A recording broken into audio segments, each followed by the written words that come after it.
अस्सलाम वालेकुम दोस्तों, अपनी नेक्स्ट वीडियो के साथ आपको वेलकम करता हूं अपने इस चैनल में। उम्मीद है सब खैरियत से होंगे। तो चलते हैं आज की अपनी अहम न्यूज और इन्फॉर्मेशन जानब। सबसे पहले तो बात करेंगे बेटे या भाई को वर्क परमिट पे आप स्पेन में किस तरह बुला सकते हैं। इस पे काफी दोस्तों के कमेंट आए हैं।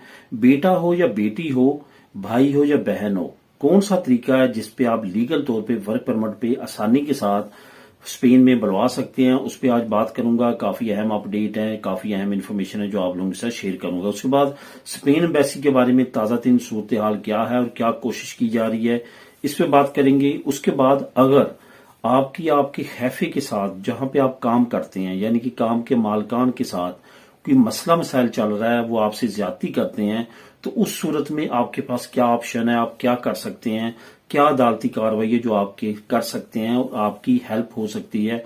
इस पे कुछ कमेंट आए हैं जिसकी सूरत में मैं ये वीडियो बना रहा हूं, ये टॉपिक को कवर कर रहा हूं ताकि आपको ये अहम इंफॉर्मेशन मिल सके, क्योंकि बहुत कम मैंने इस टॉपिक पे बात की है। इस टॉपिक पे आज बात करेंगे। उसके बाद पाकिस्तानी पासपोर्ट के बारे में एक अहम खबर है जो कि अच्छी खबर है, इस पे बात करेंगे वीडियो के आखिर में। तो दोस्तों, वीडियो डिटेल्स की तरफ जाने से पहले आपको बताता चलूं कि कौन से लिंक मिलेंगे। पाकिस्तानी पासपोर्ट से रिलेटेड जो अहम खबर है, इसका लिंक आपको नीचे डिस्क्रिप्शन में मिल जाएगा, जिसको आप क्लिक करके खुद भी रीड कर सकेंगे। तो दोस्तों, बात करते हैं सबसे पहले कि बेटे, बेटी या भाई या बहन को आप वर्क परमिट पे स्पेन में किस तरह से लेके आ सकते हैं, किस तरह बुलवा सकते हैं। जैसा कि आप जानते हैं कि नया जो कानून 20 मई 2025 को लॉन्च किया गया था, उसमें कुछ जो है वो फैसिलिटीज दी गई हैं, कुछ आसानियां दी गई हैं बेटे बेटियों से रिलेटेड।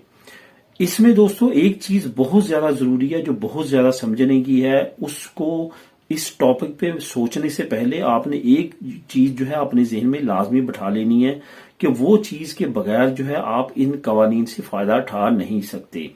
वो चीज है कि वो आप पे डिपेंडेंट हो, वो इंडिपेंडेंट ना हो, यानी कि वो खुद कमाने वाले ना हो, वो आप पे डिपेंड करते हो। तो फिर आप स्पेन के कानून के मुताबिक उनकी मदद कर सकते हैं। एक चीज आपने जहन में रखनी है कि आपके वालिदैन भी आप पे अगर डिपेंडेंट हैं तो फिर ही आप यूरोपीय कानून के मुताबिक आपके फैमिली मेंबर बनते हैं। अगर वो आप पे डिपेंडेंट नहीं है तो वो भी आपके फैमिली मेंबर नहीं बनते। इवन आपके बेटा बेटी भी अगर 18 से ऊपर हो चुके हैं और आप पे डिपेंडेंट नहीं है तो वो आपसे निकल गई, यानी कि आप उनके लिए कोई मदद कानूनी डॉक्यूमेंट्स वगैरह में उनको बुलवाने के लिए, वीजे के लिए नहीं कर सकती। तो ये एक चीज आपने हर रिश्ते के लिए जहन में रखनी है कि आपने ये साबित करना है, सराखेरिया में भी, एम्बेसी में भी, अगर खुदा ना खास्ता आपका केस रिफ्यूज होता है तो अदालत में भी, कि वो आप पे डिपेंडेंट है।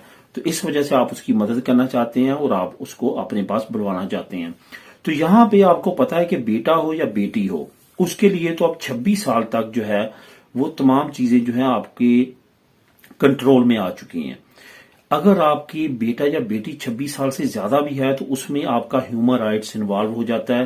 ह्यूमन राइट्स के शिक की वजह से आप उनको अपने पास बुलवा सकते हैं। शर्त यह है कि आपने उनके लिए वर्क परमिट अरेंज करना है। अगर आपका अपना बिजनेस है, आप अच्छा टैक्स दे रहे हैं, फिर तो बहुत अच्छी बात है, वरना आप किसी से भी लेके अपने बेटे या बेटी को अगर ओवर एज है तो अपने पास बुला सकते हैं। अब यहाँ पे अगर आपकी फैमिली ऑलरेडी आपके पास है तो मजीद आपका केस मजबूत हो जाता है कि कुछ बहन भाई उधर रह गए हैं, बाकी फैमिली इधर आ चुकी है, इस वजह से हम इकट्ठा रहना चाहते हैं। तो इस वजह से भी आपको कानूनी तौर पे ज्यादा मदद मिल सकती है। अगर नहीं भी आए तो आप जो है वो बुलवा सकते हैं। इसके लिए काफी लोगों ने जो है वो ये कोशिश करने के बाद अपने बच्चों को बुलवाया। ये अलग बात है कि किसी को एक मरतबा, किसी को 2 मरतबा रिफ्यूजल का सामना करना पड़ा और उसके बाद उन्होंने अपने बच्चों को बुलवा लिया और वो कामयाब हुए। इसी तरह सेम केस जो है भाई और बहन का है। भाई और बहन का केस थोड़ा सा डिफिकल्ट इस वजह से बन जाता है कि क्योंकि वो आपका बेटा या बेटी के रिलेशन से बाहर है, वो भाई या बहन का रिलेशन आ जाता है। उसमें आपने वाकया ही बहुत ज्यादा स्ट्रिक्टली इस चीज को जो है अडॉप्ट करना है कि वो आप पे डिपेंडेंट है। उसमें साल, 2 साल, 6 महीने कम से कम, उसके बाद साल भी हो सकता है। अगर इनका दिल करे तो आपसे ज्यादा भी प्रूफ मांग सकते हैं कि वो आप पे डिपेंडेंट है, इसको प्रूफ करें। और ये याद रखें कि ज्यादा कोशिश ये करें कि उनके अपने बैंक अकाउंट से यूज करें, या यहां से अगर आप कम से कम बैंक अकाउंट से नहीं कर सकते तो अपने नाम से यहां से उनके बैंक अकाउंट में ट्रांसफर करें उनके नाम पे, यहाँ पे शो हो कि आपने उनको हर मंथ जो है वो अमाउंट सेंड की है। तो इस तरह से प्रूफ बनता जाएगा कि वो आप पे डिपेंड करते हैं, आप यहाँ से खर्चा भेजते हैं और वहां पे अपना रोजगार जो है वो अपना जिंदगी के मामला चला रहे हैं। तो इस तरह से आपका केस मजीद मजबूत हो जाएगा। इसमें कोई दो राय नहीं है, लोग बुलवा रहे हैं और लोगों ने काफी अपने भाइयों को, बेटों को, बेटियों को इस प्रोसेस के जरिए बुलाया है, लेकिन इसके लिए आपको प्लानिंग करना पड़ती है। इसमें लंबी प्लानिंग चलती है, शॉर्ट टर्म प्लानिंग पे आप नहीं बुलवा सकते। इसमें कोई 2, 4, 6 महीने की बात नहीं है, बल्कि आपको साल कम से कम जो है आपने लगातार हर महीने अमाउंट सेंड करनी है और उसके बाद जो है आपने अपने केस को परस्यू करना है। तो इसमें एम्बेसी के मामलात और यहाँ की इस्तराखिरिया के मामलात जरूर थोड़े से लेंथी हैं, उस पर टाइम पीरियड लगता है, लेकिन इसका सक्सेस रेशियो जो है ये रिलेशन बेस्ड जो वर्क परमिट है उनका काफी ज्यादा है। अब दोस्तों बात करते हैं कि स्पेन एम्बेसी के बारे में जो ताज़ा तीन सूरत हाल है और जो कोशिश की जा रही है वो कहां तक पहुंची। हर मुल्क में एक मुहतसब आला का अदारा होता है जो तमाम अदारों की निगरानी करता है। जहां पे कोई ना कोई ऐसा काम हो रहा हो जो कि ह्यूमन राइट्स की वायलेशन है या कानून की पासदारी नहीं कर रही या कि करप्शन हो रही है, तो उनको वो कवर करता है। जो पाकिस्तानी कम्युनिटी यहाँ पे है, स्पेशली बार्सिलोना की मैं बात करूंगा, उन्होंने काफी ज्यादा कोशिश स्टार्ट कर दी है उस मुहतसब आला जो अभी तक तो कतलूनिया से रिलेटेड जो है उसके वो पेश हुए हैं। अगर उन्होंने इनके मामलात आगे नेशनल लेवल पे ना पहुंचाए तो ये नेशनल लेवल पे भी फिर खुद जो है एक्टिविटी अपनी स्टार्ट करेंगे, जिसमें एक्सटीरियर मिनिस्ट्री है उसके ऑफिस के सामने जो है एहतजाज करना, मुहतसब आला के दफ्तर जो सेंट्रल है मैड्रिड में है वहां पे जाके वहां पे उनको ड्रग जो है एप्लीकेशंस देना और एहतजाज की कॉल करना, और इससे बढ़ के फिर आगे एहतजाज की कॉलें मजीद दी जा सकती हैं। लेकिन कोशिश जारी है और इसमें जो सबसे बड़े मौजू हैं वो यही है कि सीता सिस्टम जो है वो काफी ज्यादा कॉम्प्लिकेटेड है, उसमें करप्शन हो रही है, बहुत बड़ी अमाउंट जो है वो लेके सीते दिए जा रहे हैं। उसके बाद जो वीजा है उसमें बहुत ज्यादा डिले किया जा रहा है, बिला वजह की इंक्वायरीज की जा रही हैं, बिला वजह के डॉक्यूमेंट्स मांगे जा रहे हैं और बिला वजह की तरह तरह के कानून जो है वो अपनाए जा रहे हैं। इस पे भी काफी ज्यादा जो है वो बातचीत की जा रही है। इसके साथ साथ जो बाकी मामलात हैं जिसमें वीजे के हसूल के लिए लंबे अरसे तक जो है इंतजार, वो भी इसमें शामिल है। तो ये सारी चीजें जो है वो कवर करने की कोशिश की जा रही हैं। बस जैसे मैंने लास्ट वीडियो में आप लोगों के साथ कुछ लिंक शेयर किए थे, कुछ व्हाट्सएप का शेयर किया था कि आपने वहां पे आपका अगर केस में कोई मसले मसाइल हैं तो उसमें लाजमी तौर पे आप जो है इंटरफेस करें और वहां पे अपनी तमाम मालूमात जो है वो उनको सेंड करें। अगर आपके पास कोई प्रूफ है आप कोई देना चाहते हैं तो वो वहां पे आप दे सकते हैं। अब दोस्तों बात करते हैं कि काम के दौरान अगर आपके मालकान के साथ कोई मसले मसाइल चल पड़े हैं, आपके साथ उसने कोई ज्यादती की है, तो आप उसका किस तरह से सद्देबाब कर सकते हैं। अभी रिसेंटली मुझे एक कमेंट ये आया कि हमारे यहाँ बेबीज पैदा हुए ट्विन, तो हम क्योंकि ज्यादा पढ़े लिखे नहीं थे, हमने अपने खैफी को कहा कि हमने पतरनी दाद या मतरनी दाद जो है वो लगवानी है। तो खैफी ने कहा कि जी ठीक है मैं आपकी लगवा देता हूं। खैफी जो था उसको पता था कि जैसे बच्चे पैदा होते हैं 15 दिन के अंदर अंदर आपने इसके दफ्तर में पतरनी दाद अप्लाई करनी होती है, तो उसने वो नहीं अप्लाई की। उसके बाद जब 2 महीने गुजर के इनको पतरनी दाद नहीं मिली तो जब पूछा गया तो फिर सूर्या ससुराल वालों ने कहा कि आपकी तो अप्लाई ही नहीं हुई।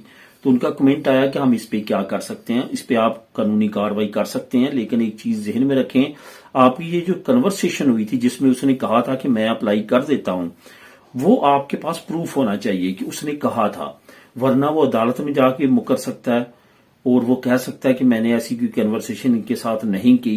साथ आपको मैं ये भी बताता चलूं कि जो व्हाट्सएप के मैसेजेस हैं, व्हाट्सएप का वॉइस मैसेज है या रिटन मैसेज है, वो भी अब अदालत ने एक्सेप्ट करना शुरू कर दिए हैं।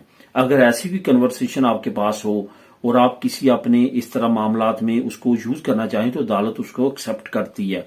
इवन अगर दोनों फरीकों ने वो डिलीट भी कर दिए हैं तो अदालत उसको भी रिकवर करवा सकती है। साइबर जो इनका डिपार्टमेंट होता है वो तमाम चीजें जो है वो रिकवर कर लेता है, तो वो यूज हो सकती हैं। तो प्रूफ के बगैर कोई भी इस तरह की एक्टिविटी ना करें। पहली बात तो ये है कि इस तरह के मामलात में खुद आगे बढ़ें, खुद अपने मामला चलाएं। اگر آپ ان پڑھ ہیں، آپ کو اتنی معلومات نہیں ہے، اپنے کسی خاص دوست کو ساتھ ملائیں اور وہ معاملات لے کے چلے. جس بندے کا انٹرسٹ ہے کہ آپ کا باخا نہ ہو یا آپ کا مترنی ذات پترنی ذات نہ لگے، تو وہ کس طرح سے آپ کو ہیلپ آؤٹ کر سکتا ہے. کیونکہ یہ یاد رکھیں، جب آپ پترنی ذات یا مترنی ذات لگواتے ہیں، جو آپ کی سیلری ہوتی ہے وہ گورنمنٹ پے کرتی ہے، لیکن جو آپ کا ٹیکس ہوتا ہے وہ امپریسا، وہ ڈپارٹمنٹ، وہ جہاں پہ آپ کام کر رہے ہیں وہ پے کرتا ہے. تو ایک خیفے، ایک مالک کس طرح سے اور اوپر سے دیسی، اور وہ یہ کس طرح سے پے کرے گا کہ آپ جو ہے وہ چھٹی پہ ہوں اور مہینوں چھٹی پہ رہیں، کام بھی نہ کریں اور آپ کا وہ ٹیکس پے کرتا رہے. تو اس وجہ سے آپ کوئی بھی اپنے معاملات کو اس طرح سے دوسروں سے کروانے کی بجائے خود کرنے کی کوشش کریں، ورنہ بعد میں آپ کے ساتھ بھی کچھ اسی طرح کے معاملات ہو سکتے ہیں. اب دوستوں بات کرتے ہیں کہ پاکستانی پاسپورٹ کے بارے میں کون سی اہم خبر ہے. اس میں کافی اچھی اپ ڈیٹ آئی ہے جس کا لنک نیچے میں آپ کو دے رہا ہوں، لنک نمبر 1، اس پہ کلک کریں گے تو آپ ریڈ کر سکتے ہیں. انگلش میں نیوز ہے. جو ڈی جی پاسپورٹ ہے ان کی طرف سے بڑی اچھی اپ ڈیٹ آئی ہے. انہوں نے کہا کہ ہمیں آل اوور دا ورلڈ آپ پاسپورٹ پرووائڈ کرنا پڑتے ہیں آن لائن جو ہم آرڈر کرتے ہیں، اوورسیز پاکستانی بھی. تو اس سلسلے میں اب پاسپورٹ ہم نے 7 دن 24 گھنٹے جو ہے اپنی لیبر کو پرووائڈ کر دیا ہے. اب 24 گھنٹے جو ہے وہ پاسپورٹ وہ بنانے پہ لگے ہوئے ہیں. اس کے ساتھ ساتھ جو ہے وہ ہفتے اور اتوار کو بھی چھٹی نہیں ہوگی اور وہ تمام پاسپورٹ جو ہے بر وقت پہنچانے کی کوشش کریں گے. یہ کافی اچھی خبر ہے کیونکہ بہت سارے لوگ اگر جو ہے وہ پریورٹی والی لیول پہ بھی جا کے اپلائی کرتے ہیں، اس کیٹیگری میں بھی جو کہ ارجنٹ پاسپورٹ جس کو کہتے ہیں، اس میں بھی ان کو جو ہے وہ بہت لمبا انتظار کرنا پڑ رہا تھا. تو اس کے بعد اب انتظار نہیں کرنا پڑے گا. تو دوستو یہ تھی آج کی اہم نیوز اور انفارمیشن. ملیں گے نیکسٹ ویڈیو میں نئی اپڈیٹس کے ساتھ. اللہ حافظ.